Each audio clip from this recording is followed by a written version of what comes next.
இன்றைய முக்கிய செய்திகள். சாதிவாரி கணக்கெடுப்பு பெரியார் மண்ணுக்கு கிடைத்த வெற்றி என்று ஆசிரியர் கி. வீரமணி அறிக்கை வெளியிட்டுள்ளார்.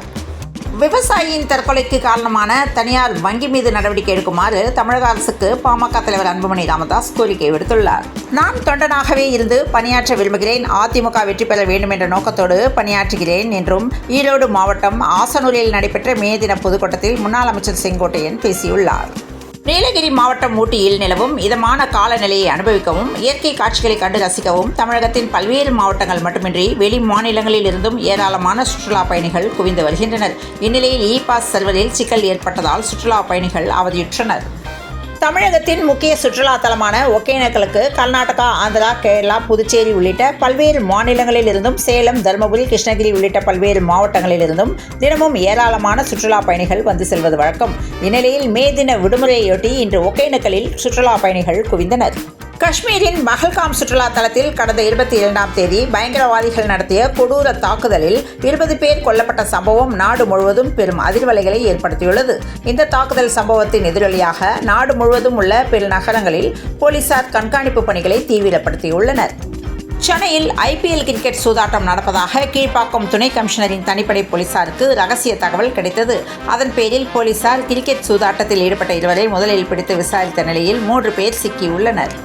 மதுரையில் விமானத்திலிருந்து உற்சாகத்துடன் குதித்து இறங்கிய விஜயின் வீடியோ வைரலானது.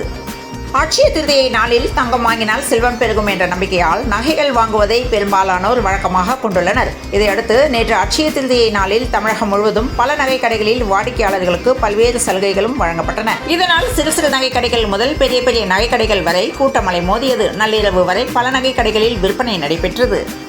திருவொற்றியூர் பகுதியில் எர்ணாவூரில் கண்டெய்னர் லாரி திடீரென கவிழ்ந்ததில் டிரைவருக்கு காயம் ஏற்பட்டது. 3 மணி நேர போக்குவரத்து பாதிப்பால் வாகன ஓட்டிகள் அவதிப்பட்டனர். தமிழகத்தை தொடர்ந்து புதுச்சேரிக்கும் பாஜக மாநில தலைவர் மாற்றம் குறித்த பேச்சு அடிபட ஆரம்பித்திருப்பதால் பலரும் டெல்லிக்கு படையெடுக்க ஆரம்பித்திருக்கின்றனர். ஆதிக்கமற்ற சமுதாயம் அமைத்தே தீர்வோம் என்று முதல்வர் மு க ஸ்டாலின் தெரிவித்துள்ளார். தமிழ்நாடு அரசு போக்குவரத்து கழகங்களுக்கு 2134 புதிய பேருந்துகள் வாங்க ஒப்பந்த புள்ளி கோரப்பட்டுள்ளது. நெருக்கடியை எதிர்கொண்டு வளர்ந்த திமுகவினர் மத்திய விசாரணை அமைப்புகளை கண்டு கவலைப்பட வேண்டாம் என்று முதல்வரும் திமுக தலைவருமான மு க ஸ்டாலின் கூறியுள்ளார். திமுகவுக்கு எதிராக அனைவரும் ஓரணியில் சேர வேண்டும் என்று தமிழக பாஜக தலைவர் நயினார் நாகேந்திரன் கூறியுள்ளார்.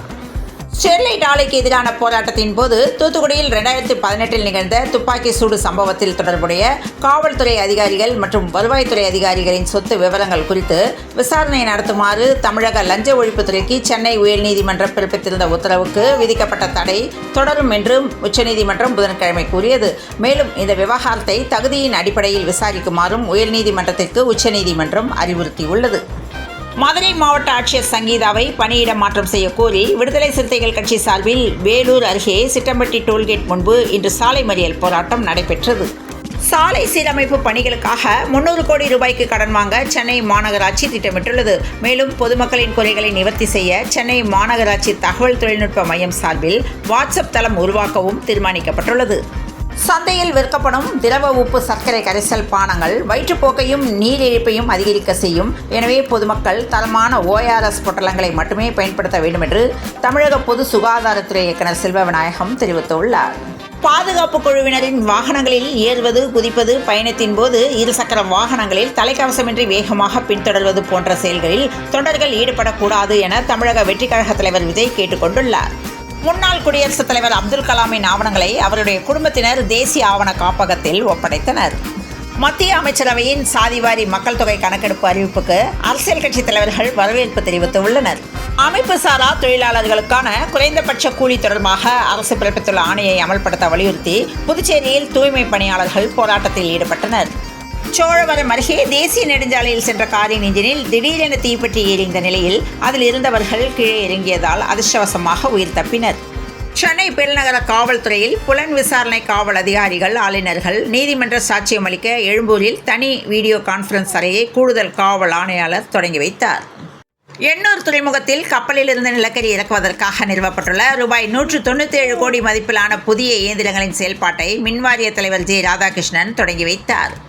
மறைந்த போப் பிரான்சிஸ்க்கு நினைவஞ்சலி நிகழ்வு சென்னை லயோலா கல்லூரியில் புதன்கிழமை நடைபெற்றது. அதில் பங்கேற்று முதல்வர் மு க ஸ்டாலின் பேசிய போது போப் பிரான்சிஸ் விரும்பிய அமைதி உலகம் உருவாகட்டும் என்று முதல்வர் மு க ஸ்டாலின் கூறியுள்ளார்.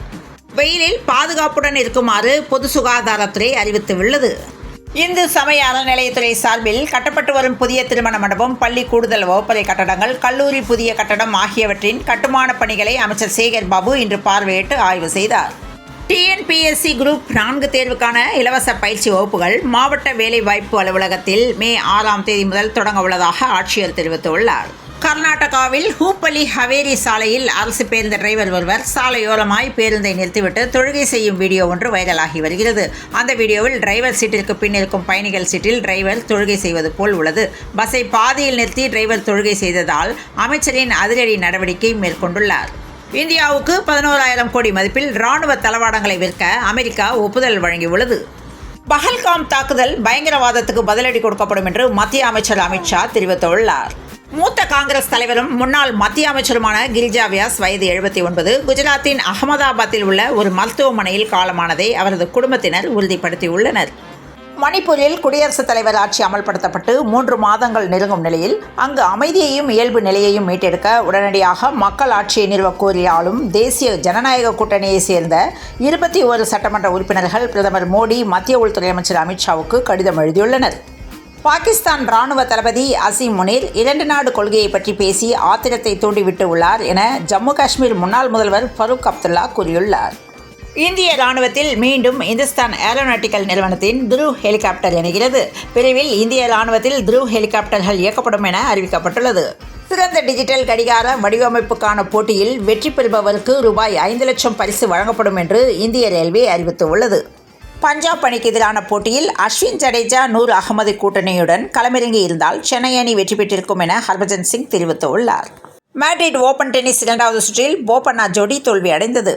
ஐபிஎல் கிரிக்கெட் தொடரில் நேற்றிரவு ஜெய்ப்பூரில் நடைபெற்ற 50வது லீக் ஆட்டத்தில் முன்னாள் சாம்பியன் ராஜஸ்தான் ராயல்ஸ் 5 முறை சாம்பியனான மும்பை இந்தியன்ஸ் அணியை எதிர்த்து விளையாடியது. டாஸ் வென்ற ராஜஸ்தான் அணி பந்துவீச்சை தேர்வு செய்தது. மும்பை இந்தியன்ஸ் 100 ரன்கள் வித்தியாசத்தில் அபார வெற்றி பெற்றது. 100 ரன்கள் வித்தியாசத்தில் மும்பை இந்தியன்ஸ் வெற்றி. பிளே ஆஃப் வாய்ப்பை ராஜஸ்தான் இழந்தது.